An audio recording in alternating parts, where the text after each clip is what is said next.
Maligayang pagbabalik mga idol, pasensya na kung ngayon lang ulit tayo nakapag-upload, bilang isang tao na medyo abala rin sa ibang bagay, talagang hindi maiiwasan na minsan ay maantala ang paglalabas ng video, pero maraming salamat sa inyong paghihintay at patuloy na suporta. Ngayon, balik na naman tayo sa ating recap ng kwentong may pamagat na, I owe $1 billion and I am forced to become a worker for an evil god. Sa pagkakataong ito, 2 kabanata lamang ang ating tatalakayin dahil yun pa lamang ang kasalukuyang available na chapters ng kwento. Sa huling bahagi ng nakaraang kabanata, tuluyan ng nakaharap ni Chen ang makapangyarihang Goblin King, pareho silang naghahanda para sa nalalapit na labanan, ngunit hindi nag-iisa ang ating pangunahing tauhan, sapagkat kasama niya ang kanyang mga shadow spirit na handang sumugod mula sa harapan. Subalit sa kabila ng kanilang determinasyon, mabilis na napatunayang napakalakas ng Goblin King, isa-isa niyang madaling napabagsak ang mga shadow spirit sa isang hampas ng kanyang sandata.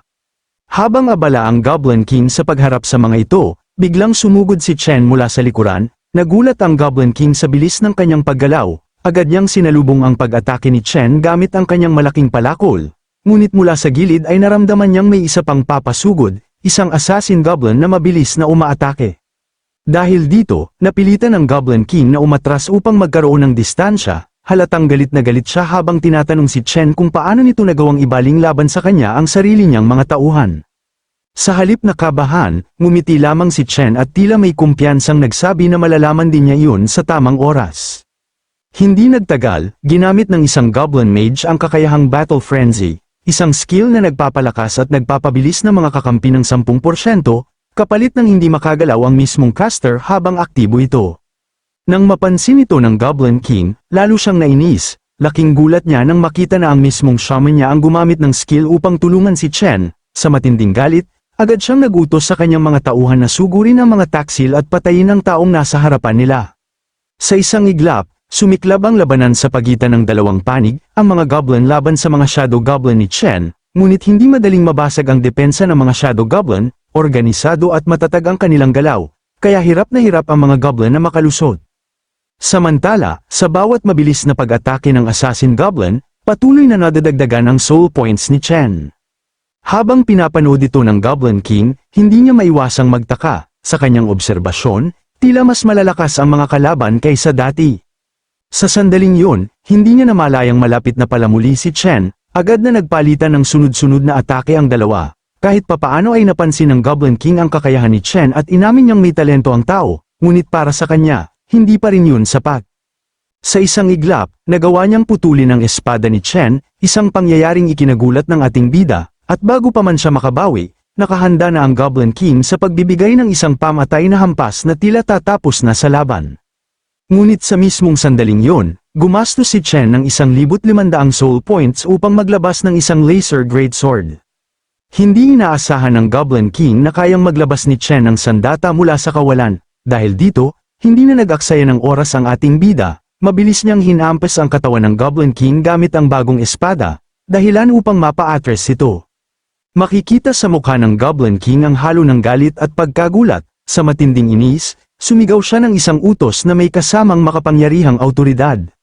Biglang kumalat ang isang napakalakas na aura na yumanig sa buong lugar, sa isang utos lamang, pinilit nitong paluhurin ang lahat ng naroroon. Parang isang napakabigat na puwersa ang bumagsak sa paligid, napansin ng Goblin King na tila napigilan ang paggalaw ni Chen, na para bang tinatamaan ng matinding gravity. Mayabang siyang ngumiti at ipinahiwatig na hindi na makokontrol ni Chen ang kanyang mga tauhan. Maging ang mga shadow goblin ni Chen ay tila hindi rin makagalaw dahil sa kapangyarihang yun. Unti-unting lumapit ang Goblin King kay Chen, dala ang isang nakakatakot na aura ng pagpatay, sa kanyang tono, tila may halong paghanga sa lakas ng tao, ngunit malinaw ang kanyang intensyon. Inalok niya si Chen na lumuhad at magmakaawa para sa awa, kapalit ng isang mabilis na kamatayan. Ngunit sa halip na matakot, isang mapanuyang ngiti ang lumitaw sa mukha ni Chen, tahimik niyang tinanggap ang alok, ngunit agad ding ipinahiwatig na tila may ibang mangyayari. Sa kanyang kumpiyansang pahayag, sinabi niyang mukhang may ibang nais sundin ang mga nilalang sa paligid, at hindi yun ang Goblin King, kundi siya mismo. Hindi inaasahan ng Goblin King ang sumunod na nangyari. Bigla na lamang may 2 palasong tumama sa kanyang balikat, napabilang siya sa likuran ni Chen, at doon niya nakita ang mga shadow goblin, na sa kabila ng kanyang kapangyarihan ay patuloy pa ring nakakagalaw, halatang hindi makapaniwala ang Goblin King sa kanyang nasasaksihan. Sa galit at pagkalito, tinanong niya kung paano ito naging posible at kung ano ang ginawa ni Chen sa kanyang mga tauhan. Hindi nagtagal, muling pinaulanan ng mga palaso ang Goblin King, bagamat nagagawa naman niyang itaboy ang karamihan sa mga ito, hindi pa rin niya napapansin ang isang tusong pag-atake mula sa likuran, sa isang mabilis na galaw ng mga Shadow Goblin, muli siyang nasaksak, direkta sa dibdib. Habang tumatagal ang labanan, lalo pang lumalala ang sitwasyon para sa Goblin King, sa bawat goblin na napapatay sa labanan, agad itong nagiging bagong Shadow Soldier ni Chen, dahil dito, patuloy na damadami ang kanyang hukbo. Sa huli, sabay-sabay na nilusob ng mga Shadow ang Goblin King. Sa loob lamang ng ilang sandali, bumagsak ito sa sahig, sugatan, nanghihina, at punong-puno ng mga palasong nakabaon sa kanyang katawan, habang nakahandusay, sumisigaw siya sa galit at hindi makapaniwala sa mga pangyayari. Dahan-daang lumapit si Chen sa kanya, kalmado ngunit may matinding determinasyon, tumingin siya sa Goblin King at malinaw na ipinahiwatig na oras na upang tapusin ang lahat. Mula sa kanyang posisyon sa lupa, nasaksihan ng Goblin King ang huling pag-atake na ihahanda ni Chen. Sa kanyang mga mata at sa anino sa paligid, kitang-kita ang paparating na dagok, pilit siyang nagmamakaawa na pigilan ito. Biglang lumitaw ang isang notification. Nakasaad dito na nakatanggap si Chen ng karagdagang 5,000 soul points. Kasunod nito ay isang anunsyo mula sa sistema, Quest complete, clear Grilev's Palace, without using Abyss skills. Matapos ang tagumpay na yun, nakakuha si Chen ng isang kumikislap na kristal. Ito ang Goblin King Grilev's Crystal. Hindi lamang yun, nagbigay pa ng panibagong anunsyo ang sistema. Intermediate shop is now open, kasabay nito ay may bagong epekto na lumitaw. Increase monster drop rate greatly increases monster drop rate, with a chance to drop rare treasures directly. Habang iniisip ni Chen ang nangyari, napagtanto niya na maaari palang mag-upgrade ang effects ng kanyang traits. Sa kanyang isip ay napaisip siya kung ano nga ba ang ibig sabihin ng tinutukoy ng sistema na rare treasures. Sa sandaling yun, biglang lumitaw ang Demon Book at ipinaalam kay Chen na muli nang nagbukas ang gate. Masaya siyang lumingon sa kanyang mga Shadow Soldiers at sinabi na oras na para bumalik sila. Sa likuran niya ay makikita ang buong hukbo ng mga Goblin na ngayon ay naging Shadow Soldiers na niya, kabilang pa ang mismong Goblin King, na ngayon ay nakaluhod na parang isang tapat na tagasunod. Pagbalik ni Chen sa totoong mundo, agad siyang binaha ng sunod-sunod na notifications mula sa kanyang cellphone. Halos hindi siya makapaniwala sa dami ng mga mensahe. Isa sa mga ito ay mula kay Liu Wei, na nagsasabing may mahalagang bagay na gustong pag-usapan ng Student Council at kailangan siyang pumunta agad sa opisina. May iba pang mga mensahe mula sa mga estudyanteng humihingi muli ng kanyang tulong, at mayroon ding nagsasabing hinahanap siya ng Student Council. Habang binabasa ang lahat ng iyon, napabuntong hininga si Chen. Sa kanyang isip ay napaisip siya kung bakit bigla na lamang napakarami ng mensaheng natanggap niya. Gayong pakiramdam niya ay isang araw pa lamang ang lumipas, ngunit nang mapansin niya ang petsa, bigla siyang natigilan. Naalala niyang pumasok siya sa rift noong ika-19, ngunit ang kasalukuyang araw ay ika-22 na. Ibig sabihin, 3 araw na pala ang lumipas sa totoong mundo habang nasa loob siya ng rift. Mula pa lamang sa labas ng silid ng Student Council sa paaralan ay maririnig na ang seryosong talakayan sa loob. Ipinaliwanag ng isang babae na ang dating random na lumitaw na rift ay nagkataong nag-overlap sa isang capture-type rift ng akademya. Dahil dito, nabuo ang tinatawag na mixed rift, isang kakaibang lagusan na pinagsamang katangian ng dalawang rift. Sa ngayon ay nagawa na raw itong patatagin, ngunit nananatili pa ring mapanganib. Dagdag pa niya, para sa kaligtasan ng mga estudyante, umaasa sila na ang Student Council ay magpapadala ng isang advance team upang unahin ang paggalugad sa rift na ito. Sa loob ng silid ay nagsalita ang acting president ng Student Council na si Lu Yunzhou, isang B-rank level 9 oracle. Ayon sa kanya, batay sa laki ng rift, malamang na nasa C-rank ito, o maaaring umabot pa sa B-rank, hindi niya mapigil ang magtanong kung bakit pa ito kailangang lumitaw sa ganitong panahon. Ipinaliwanag din niya na ayon sa regulasyon, ang isang B-rank rift ay kailangang tuklasin ng isang team na pinamumunuan ng isang A-rank, o kaya naman ay hindi bababa sa 3 peak B-rank oracles, ngunit dahil mixed rift ito, maraming hindi inaasahang variable ang maaaring mangyari, kaya may pangamba siya sa magiging sitwasyon. Nagulat naman ang lalaking katabi niya, si Chen Lai, ang Vice Minister ng Executive Department at isang B-rank level 10 oracle. para sa kanya, wala namang dapat ikatakot. Kung tutuusin, magiging maayos naman siguro kung silang tatlo mismo ang pupunta upang galugarin ang rift. Sumang-ayon naman ang Student Council Secretary na si Jiyon, isang B-rank level 7, ipinaliwanag niya na nalalapit na ang pagbubukas ng Golden Radiance Rift, kaya halos lahat ng high-level combatants ng akademya ay abala sa paghahanda para roon, dahil dito, wala nang ibang mas angkop na kandidato sa ngayon kundi silang tatlo.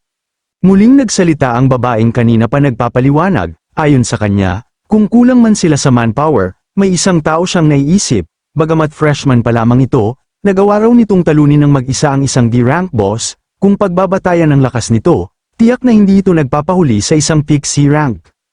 Hindi makapaniwala si Chen Lai sa kanyang narinig, isang freshman, parang biro ang dating nito sa kanya. Samantala, pinakalma naman ni Lu Yunzhou ang usapan at ipinaalala na ang kaligtasan ng mga estudyante ang dapat unahin. Doon ay agad na nagtanong si Jiyun kung ang tinutukoy nila ay ang parehong tao, kasabay nito ay ipinakita niya sa laptop ang isang larawan at ilang datos tungkol sa estudyanteng yun. Ayon sa record, halos 40 komisyon na ang natapos nito sa loob lamang ng wala pang isang buwan, nalinis din nito ang lahat ng rift na sinalihan nito, at wala ni isang naitalang casualty sa mga kasamang miyembro ng team.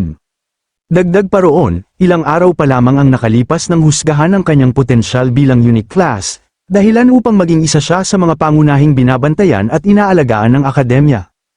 Ang estudyanteng yun ay walang iba kundi ang freshman ngayong taon, si Zhou Chen. Napakunot noo si Chen Lai, sa pagkakaalam niya, wala pang freshman na umaabot sa C rank, kung totoo ngang ganito kalakas ang taong yun, imposibleng mababa ang kanyang star energy level.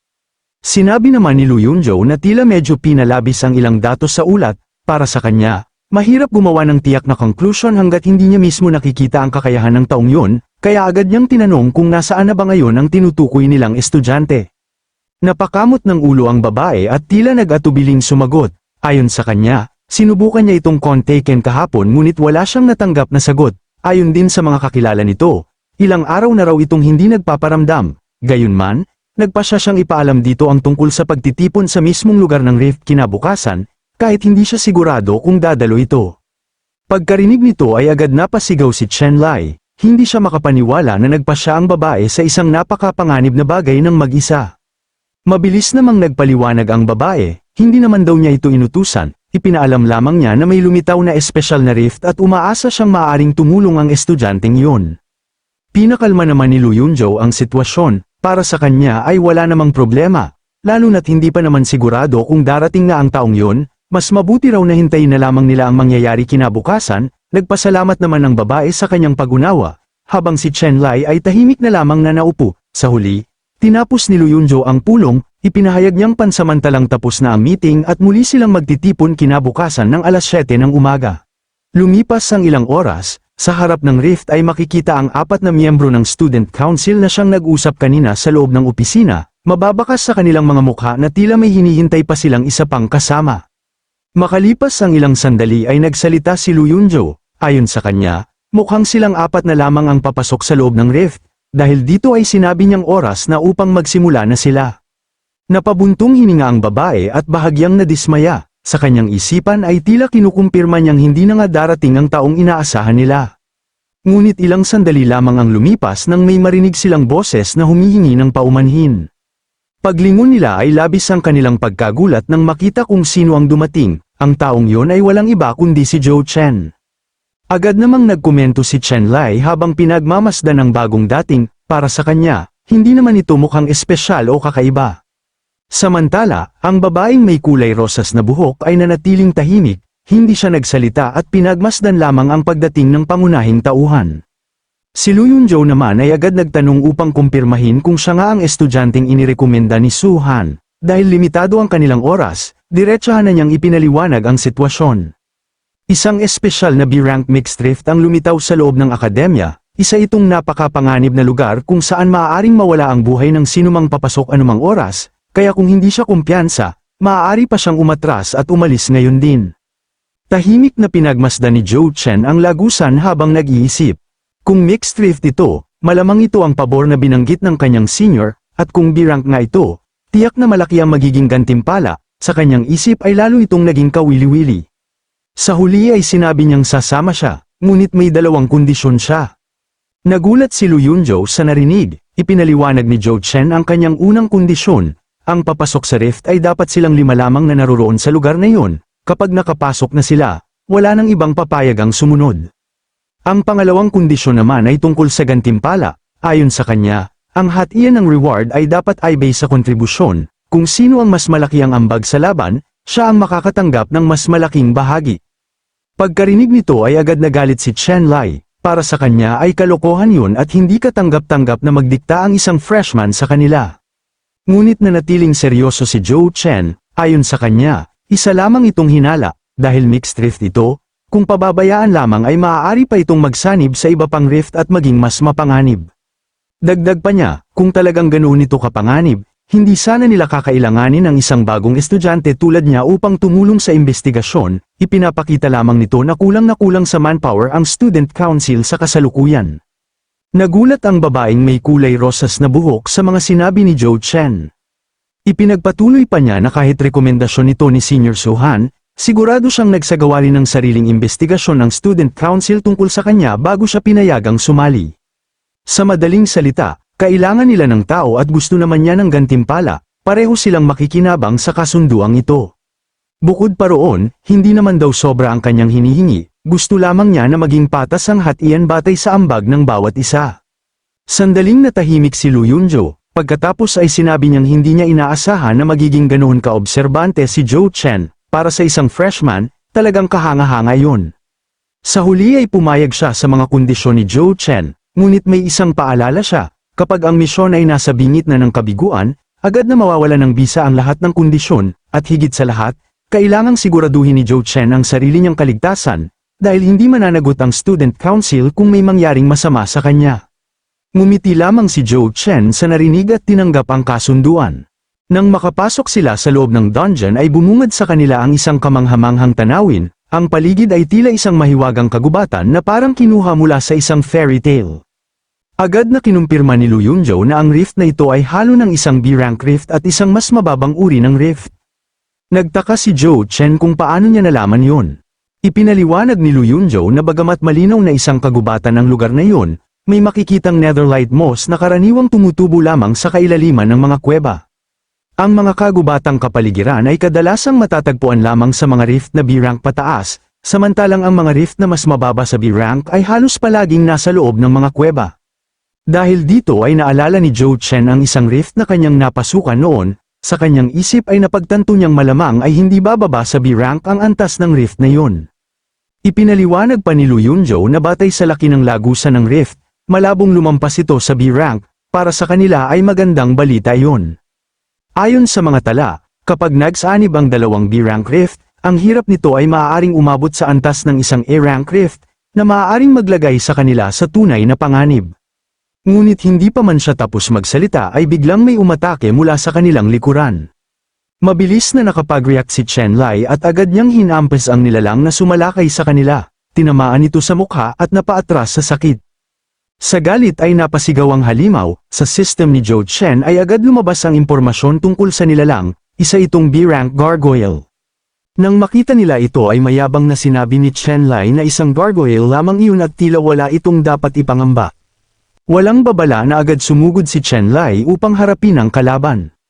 Samantala, si Lu Yunjo ay naghanda sa kanilang likuran, mula sa kanyang kamay ay lumabas ang isang mahiwagang aklat na kumikislap sa gininto ang liwanag. Biglang umilo ang katawan ni Chen Lai habang ginagamit niya ang kakayahang Divine Blessing, na nagpapataas ng lahat ng kanilang attributes ng 20% sa loob ng ilang segundo. Dahil sa tulong na yon ay mabilis na talo ang kalaban. Mayabang na lumingon si Chen Lai sa kanyang mga kasama at buong kumpiyansang sinabi na sa ganitong antas ng kalaban ay hindi na sana nila kailangan pang maghanap ng iba, sapat na raw silang tatlo upang harapin ang rift na ito. Ngunit agad siyang pinigilan ng babae, binalaan niya ang mga kasama na huwag muna silang magsalita ng ganoon kaaga, dahil ang tunay na problema ay hindi pa dumarating. At tama nga siya, mula sa itaas ng kagubatan ay biglang lumitaw ang marami pang halimaw na lumilipad pababa patungo sa kanila. Ano kaya ang mangyayari sa kanila sa loob ng tinatawag na mixed rift? May mas malalakas pa kaya silang makakaharap na halimaw? Abangan natin ang susunod na kabanata ng kapanapanabik na kwento na ito, dito lamang sa aking channel.